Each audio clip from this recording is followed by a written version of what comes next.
The Father looks at the vine, which is Jesus, and looks at the branches, which we are. Makakita siya, ang walay bunga, pak, putol, lamay. The thrown away branch. Ang nakita niya, uy, aral-aral, di ka na itulog ka bunga. Sa man, anong tulor ni? Kini uban pugat manin sa naha, kini tulor man. Nanubraan sana. Putlo niya ang ubang sana. Kanang gingalag, unnecessary branches. And in our Christian experience, we have so many of these unnecessary branches. Paano sa atong kinaiya, mawag yung kinahanglan na sa atong identity as Christians?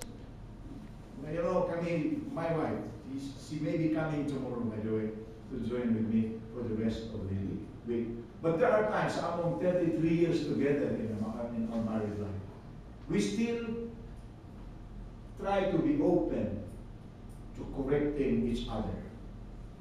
Ay panahon na, may ko niya na, kanang himo-himo, kung mabili na ikaw. Di man ka amayan mag-inistikta, kaya kabutan mo mag-inistikta ka.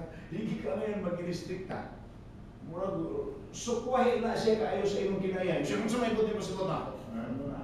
Kung masukot ng tao, ano mang siya ang temper. You know, when a person is angry, he's angry. And when a person is angry, he's out of his normal mind. Yung alam mo yung normal man ang anger, pastor. Part man sa itong human emotions, yes.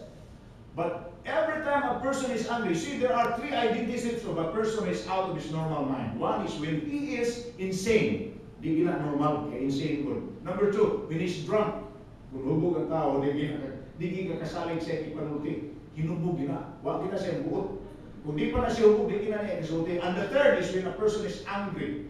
So insanity, drunkenness, and anger can make a person abnormal. He can do things and he can talk words that he cannot say when he is in his normal mind. So ang taong masuko, makasulti gina siya butang, matingin niya ang inisulti, nga humana siya masuko, budulo gina, di mo may utos, iluhan lang ko, ginasulti ko tulog-tulog sa